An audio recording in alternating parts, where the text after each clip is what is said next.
안녕하세요. 뉴스반장입니다. 해병대원 순직 사건에 대한 경북경찰청 수사 결과가 발표됐습니다. 정말 어이없고 어처구니가 없는데요. 이번에도 한치의 오차도 없이 예측한 그대로였습니다. 임성근, 이 사람은 신의 아들일까요? 왜 이 사람을 구하지 못해 이 난리가 난 걸까요? 결국 임성근과 함께 이 정권은 같이 침몰하고 말았습니다.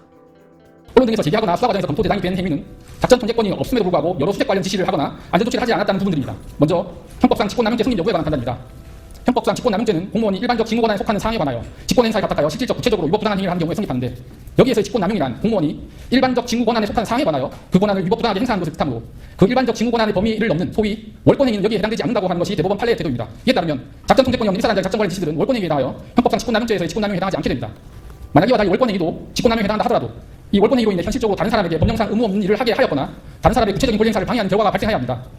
그러나 일사단장 명의 단편 명령은 합참과 이 작사의 각 단편 명령상 작전 수행을 위해 투입되는 일사단 예하 부대 지정 및 부대별 세부 임무 등을 부여한 것으로, 그 내용 또한 육군 54단과 해병 일사단 참모들이 세부 행정 협의한 것으로 확인되었고, 작전 관련 지시들은 소방 측과 협의된 수색 지침을 충실히 수행하라는 취지하에 이루어진 것들로 기존 지침을 변경하거나 새로운 내용의 지시를 한 것이 아니며, 특히 우중 수색 지속 지시는 7 여단장이 현장 지휘관의 의견과 수색 중이었던 소방의 상황 등을 종합적으로 고려해서 54단장에게 보고한 후 그 승인을 받아 예정된 시간까지 수색한 것으로 확인되었습니다. 그 외 수색 작전 제도를 지적한 것은 군대 기관에 관한 사항으로 행정과 군수, 군기, 내부 편성, 훈련 등에 관한 지침 하달과 현장 점검 등에 관한 권한은 내부 규정에 근거하여 원소속 부대장인 일사단장에게 여전히 있으므로 수색 작전 제도를 점검 실시할 수 있는 것으로 확인되었습니다.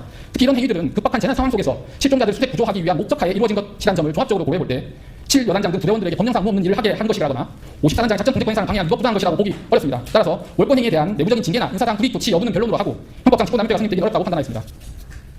네, 다음은 업무상 과실치 사죄 공동점검 성립 여부에 관한 판단입니다. 일사단장은 관할 부대의 모든 활동을 지휘 감독하여 안전사고를 예방할 책임이 있고, 원소속 부대장으로서 대민 지원 분야 안전 업무를 총괄하며 비록 작전 통제권이 없다 하더라도 실제 작전 현장에서 실질적 영향력 행사가 가능한 위치에 있었으므로 수색 과정에서 발생할 수 있는 부대원들의 생명, 신체에 대한 위험을 방지해야 할 도리상 사실상 의무가 있다고 할 수 있습니다. 그러나 업무상 과실치 사죄에서 말하는 업무상 과실은 업무와 관련한 일반적 추상적 주의 의무 위반만으로는 부족하고, 그 업무와 관련하여 다해야 할 구체적, 직접적 주의 의무가 있음에도 불구하고 과실로 일을 하지 아니한 경우를 뜻합니다. 따라서 일사단장에게 책임을 인정하기 위해서는 수색 작전 관련하여 구체적, 직접적 주의 의무 위반이 있고, 이와 사망의 결과 사이에 인과관계가 있어야 하며, 특히 수중수색으로 인한 사망의 위험성을 예상할 수 있었거나 예상할 수 있었음에도 불구하고 그러지 못한 사실이 인정되어야 합니다. 관련하여 먼저 일사단장에게 작전 시 반드시 해야 할 사전 위험성 평가 의무가 있음에도 불구하고 이를 소홀히해서 사고가 발생하였는지입니다. 관련 규정에 따르면 작전 시 현장 지휘관은 위험성 평가를 통해 식별된 위험 요인에 대해 감소 및 제거 활동을 해야 한다고 규정하고 있습니다. 당시 합참과 이 작사의 각 단편 명령은 54단장에게 작전 통제권을 전환하면서 작전 투입된 안전성 평가를 통해 안전이 확보된 하에 작전을 수행토록 지시하였고, 54단장은 예천 지역을 할당해 7여단장의 책임하에 작전을 수행토록 하였으므로 54단장 및 7여단장이 아닌 작전 통제권이 없는 1사단장에게 수색 작전 관련 사전 위험성 평가 의무가 있다고 보기 어렵습니다. 그리고 작전 관련 지시들은 소방 측과 협의된 수색 지침을 충실히 수행하라는 취지하에 이루어진 것들로 기존 지침을 변경하거나 새로운 내용의 지시를 한 것이 아닙니다. 따라서 기존보다 위험을 더 증대시키거나 새로운 위험을 창출하는 등의 주의 위반이 있다고 보기 어렵고, 이와 다음날 수중수색으로 인한 사망의 결과 사이에 인과관계 또한 있다고 보기 어렵습니다. 수면으로 내려가서 바둑판식으로 수색하라는 지시는 소방과 협의된 수색 지침대로 군사 교범상 의심지역 집중 수색 방법인 바둑판식으로 꼼꼼하고 면밀하게 수색할 것을 강조한 것으로 볼 수 있고, 현장 지도 과정에서 일사단장의 작전 수행 관련 지적과 지책에 따른 일선의 부담감이 일부 확인되었으나 이를 이유로 뽀 11대대장의 임의적인 수색 지침 변경을 예상하기는 어렵고 사망의 결과 사이에 인과관계 또한 있다고 보기 어렵습니다. 한편 사고 전날 저녁 일사단장 주관 화상회의에서 가슴자와 지원 지시가 있었으나, 이는 앞서 상급부대인 이작사에서 당시 수해복부에 지원된 군부대에 가슴자와 지원을 준비했었고, 현장 지도시 자신이 수행한 7여단장이 대원들 55명 되니 가슴장화를 착용하면 효과적일 것 같다는 지원 건의를 하였으며, 또 이전 과거 흰남노 태풍 피해 복구 시 투입된 해병대원의 가슴장화 착용이 있었던 사실 등을 종합적으로 고려했을 때 이를 수중수색 지시로 보기 어렵고, 이를 전해들은 뽀 11대대장이 수중수색 지시로 오해해 임의적으로 수색 지침을 변경할 것을 예상할 수 있다고 보기는 어렵습니다. 사고 당일 공모 참으로부터 전날 수중수색 사진 한 장을 카톡으로 보고받고 훌륭하게 공활동이 이루어지고 있구나라고 답을 한 사실을 근거로 수중수색을 지시 또는 인식하였다는 취지의 언론 보도가 있었습니다. 당시 일사단장은 6시 5분경 기사 8개 링크본과 당의 사진 한 장이 포함된 총 12장의 사진을 함께 카톡으로 받았는데, 이러한 언론 스크랩은 일상적으로 7시경과 22시경 해병대 관련 언론 기사 링크를 모아서 사단장, 여단장 및 대대장 등 지휘부 다수에게 전파되는 것으로, 보고받은 한 장의 수중수색 사진은 수색 지침을 잘못 이해한 포병 대대장이 1시간가량 일시적으로 장화 높이 수중수색을 할 때 언론에서 촬영하여 보도된 것으로, 이후에는 그런 수색 사실이 확인되지 않았습니다. 그리고 보도된 답변은 전체 내용 중 한 문장으로, 전체 내용은 카톡 보고한 공보 참모를 대상으로 향후 공보활동 관련 당부사항이었으며, 이 언론 스크랩을 카톡으로 받아본 7여단장 포함 참모들 다수도 별도의 문제제기나 보고가 없었던 점 등에 미뤄볼 때 이 12장의 사진 중 수중수색 사진 한 장을 특정해 인식했다고 보기 어렵고, 이러한 인식과 포 11대장의 임의적인 수색 지침 변경으로 인한 사망의 결과 사이에 인과관계를 인정하기 어렵다고 판단했습니다. 또한 예상 못한 호우 재난 상황 속에서 긴급히 지원 투입이 결정되었고, 7월 15일과 16일 일사단장 주재 긴급 지휘관 회의를 갖고 지원 준비 시 실종자 수색 임무가 공지되었으며, 이미 7월 15일경에는 주민들이 매몰되거나 하천으로 떠내려가 실종되는 상황이 발생되었으므로 실종자 수색도 임무임을 예상할 수 있는 상황이었습니다. 특히 7월 17일 육군 54단장이 이신속 기동부대장 7여단장에게 예천 지역을 할당해 현지 지자체 소방등과 협의 임무 수행토록 하였고, 이에 현지 소방측과 세 차례 협조회의를 거친 후에야 구체적인 실종자 수색 구역, 역할, 방법 등이 결정되었음을 고려할 때 사전의 수중수색을 고려하여 구명조끼 등 안전장비 구비와 안전대책을 수집하지 않았다고 하여 주의 의무위반이 있다고 보기 어려우며 사망의 결과 사이 인과관계 또한 인정하기 어렵다고 판단하였습니다. 결론적으로 해병대원 사망 사고는 포 11대대장의 사실상 수중 수색으로 오인케 하는 지시가 그 직접적 원인으로 7여단장으로부터 보고받은 수색 지침을 변경하거나 새로운 내용의 지시를 한 사실이 없는 점, 7여단장과 달리 포 11대대장과 직접 소통하고 지시한 관계가 아니었던 점, 그리고 그런 사실도 확인되지 않는 점, 작전 수행 관련 지적과 질책을 이유로 포 11대장이 임의적으로 수색 지침을 변경하는 것을 예상하기 어려운 점, 포병부대 수색 지침 변경이나 그 징후 및 일부 수중 수색 사실을 보고받거나 인식한 사실이 확인되지 않고 이러한 미인식과 사망 사고 사이 인과관계를 인정하기 어려운 점 등을 종합적으로 고려하여 일사단장에게 업무상 과실치사의 책임을 묻기는 어렵다고 최종 판단했습니다.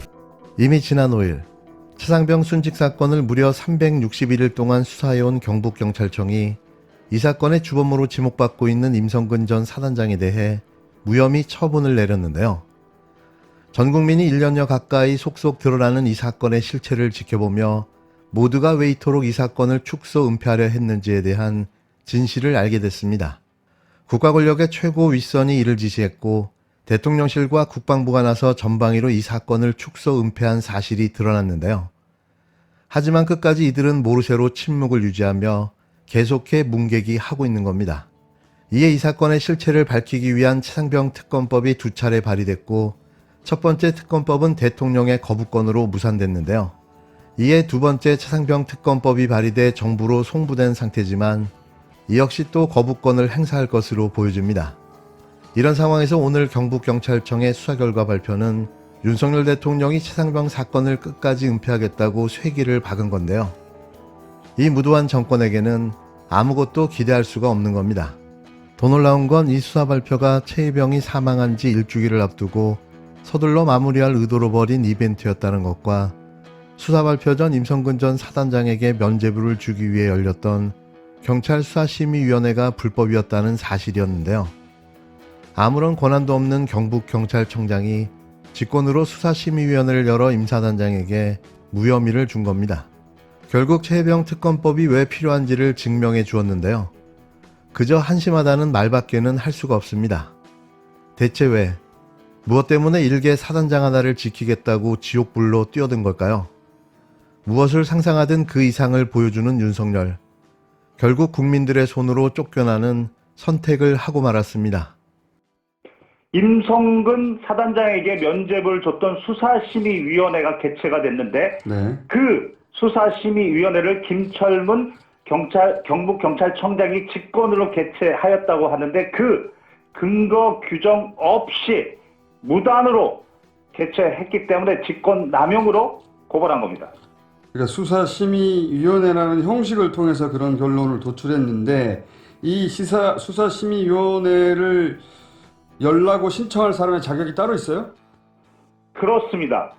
그 경북경찰청장의 상관인 윤익은 경찰청장의 명령인 경찰 수사사건 심의 등에 관한 규칙에 따르는 2조에 불명의 신청권자는 사건 관계인, 즉 고소인, 고발인, 피의자, 피해자, 피진정인, 피조사자 그리고 대리인으로 한정하고 있습니다. 이 사건에는 임성근 사단장을 고발한 저 김경호 변호사 그리고 혐의자 9명 그리고 고 최혜병의 유가족 정도가 신청권자인데 그 누구도 신청하지 아니한 수사심의위원회가 도깨비처럼 개최된 겁니다. 직권으로 수사심의회를 열어서 이런 그 사단장에게 면죄부를 주는 결론을 내렸으므로 직권 남용을 했다는 거네요?